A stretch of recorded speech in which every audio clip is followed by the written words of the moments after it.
Sometimes I think that we have gotten ourselves so caught up in what's going on around us that we forgot. We forgot how beautiful it can be.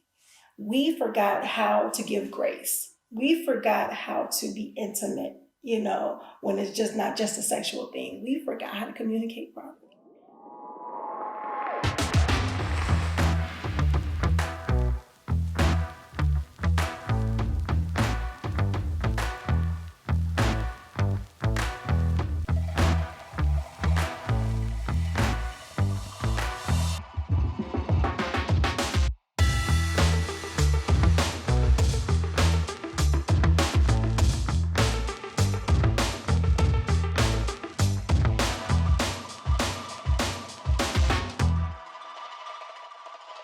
Assalamu alaikum, peace. It's your Coach Nyla, one of the co-founders of Outstanding Personal Relationships, as well as co-author of the book, Let's Talk Polygyny Uncensored. And in this video, we are going to talk about why is marriage so hard? Like, why are we making it so hard? Now it has to be, but why are we making it so hard? And I know there are people out there that's like, are we really making it hard, Coach Nyla? Are we really? However, if you look at statistics and you look at the marriage rate now, or you look at the divorce rate, you got the marriage rate and the divorce rate, then neither are looking very good. Neither is looking very favorable. And I started to wonder why and just try to look into it. And we're talking about beyond over half of marriages ending in divorce. What about the ones that are not fulfilled and people are just, surviving or, just settling or whatever the case may be, and just they're not happy. They're dealing, they're dealing with living with a roommate. Like now their spouse is their roommate. They're no longer like this spouse, this person that I love and intimate with and I'm connected with and I have this closeness with. It's it's uncanny and it's disheartening to say the least. And it's like, well, why is it that way? I remember when I was growing up, they didn't push the whole thing. You'll see a lot of shows where there were couples that were married. They were married and it was great and the parents were married and all this other stuff and you've seen those type of things. However, if the kids, like the younger people, wanted to get married, the parents would be like, oh no, you're too young, don't do this or whatever.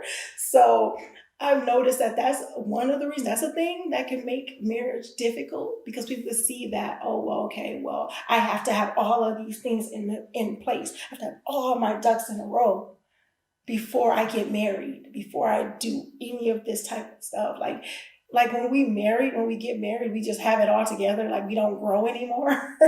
I don't know why that has been like a thing, but you do want some type of intelligence, some type of leadership, some type of, where responsibility, where you are, you're responsible enough. You know that you can learn. You know that you can grow. You know that you can take care of these things, in order to get married.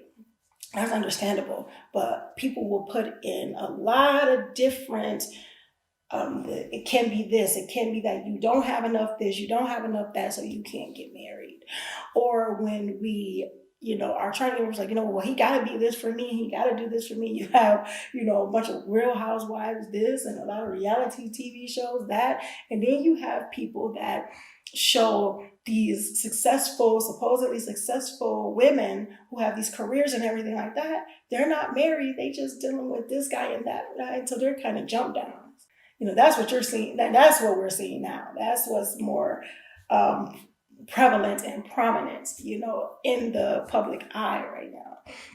Not the love and the connection and the support and the beauty that marriage entails, where you're seeing future generations wanting to get married because they know that not only is there stability there's this legacy, this love, this connection, and all these other beautiful things.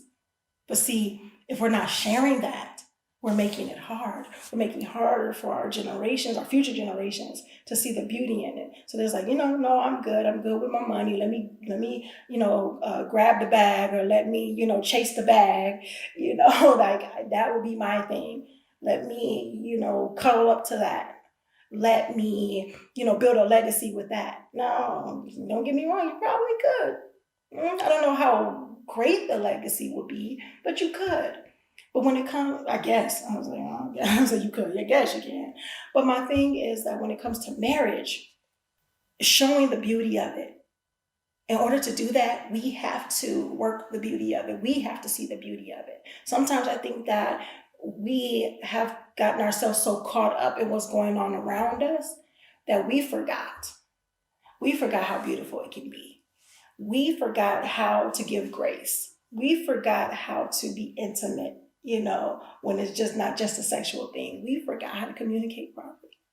We forgot that those things, bring about fulfilling marriages. So when we forget, then it's hard to teach others. It's hard to show others.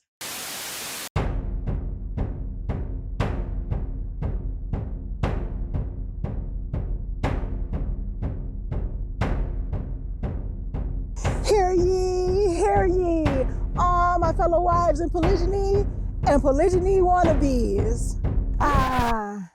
Come closer, a little bit closer. Okay. Do you really want fulfillment in your marriage? Do you want to stop the feeling of guilt because you married a married man, or because you want to marry a married man? Do you want to stop feeling like you were pushed aside, disrespected, neglected because your husband married another woman?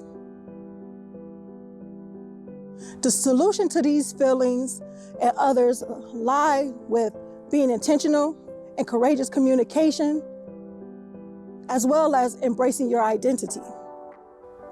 If you want to find out how to gain success in these areas, check out my gratification through growth, counseling, and coaching at CoachNyla.com. And I'll see you on the other side. So we got to get back into the swing of that. We got to get back into saying, what's the bigger picture here? What's the legacy? What do I want to leave behind? Do I want a family that's going to just be broken? This person here, this person there, or this is going to die off? I remember when I was younger, I had a teacher. I like her too. I liked her. She was fun. Her name was Miss Roney.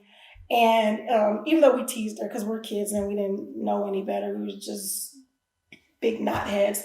Anyway, I digress. But we did like her. Well, how well you show somebody you like when you're just messing with them and just giving them a hard time. But she knew we liked her. She did. We told her. But I remember her saying that she and her mom were the last ones in her family. The last ones. She was an older lady. And my brain couldn't piece that together. Even back then, like I was just a little middle school kid. I couldn't piece that together. So, but I'm like, she wasn't married. And it's just her and her mom. And so I'm like, that's the last of you guys. Once you die off, then what? So what are we teaching? What are we teaching our children? Are we teaching our children that it's about us and our career? Is it about grabbing a bag or chasing a bag or whatever? Is it about me and only but me? If it's not the way I want it, then I don't want it at all.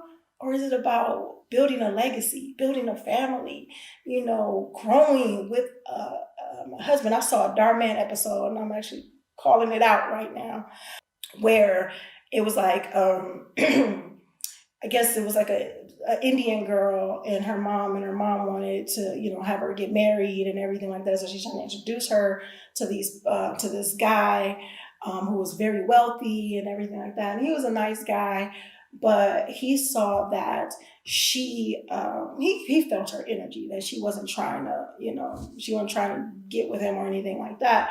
However, what happened was that the daughter was working on this app, really nice app, you know, that was her career. But her mom was like, no, stop talking about yourself, stop talking about this app, you're talking about this career, you should just get a husband that can take care of you and this and that and other.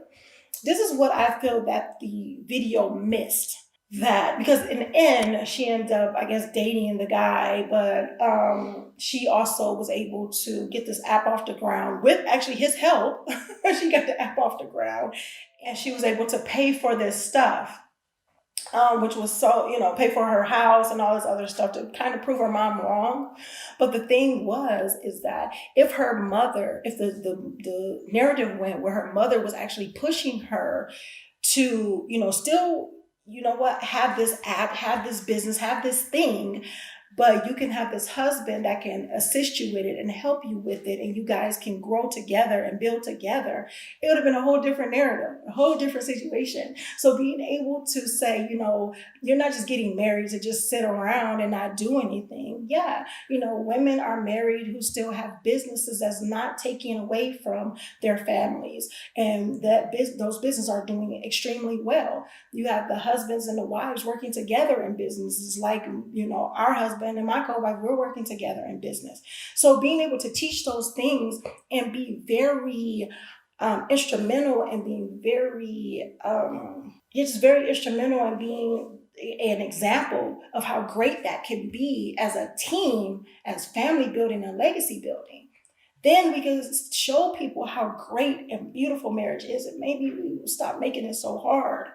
So yes, hope you guys got some great information from this video. I know I kind of got in, and it is actually a large topic. But yeah, let's look at the bigger picture and focus on family building, legacy building, and, you know, making marriage great again. I'm so goofy, I crack myself up. Anyway, if you guys made it this far into the video, congratulations, thanks for sticking with me. And in the comments, put make marriage great. How about that? Make marriage great. And make sure you are growing intentionally, loving fearlessly, and connecting on a higher level every single day. Inshallah, I will see you in the next video. Make sure you hit that subscribe button. It doesn't take anything but to hit that button. It doesn't cost you a thing. So look forward to seeing you in the next video. All right? Assalamu alaikum. Peace.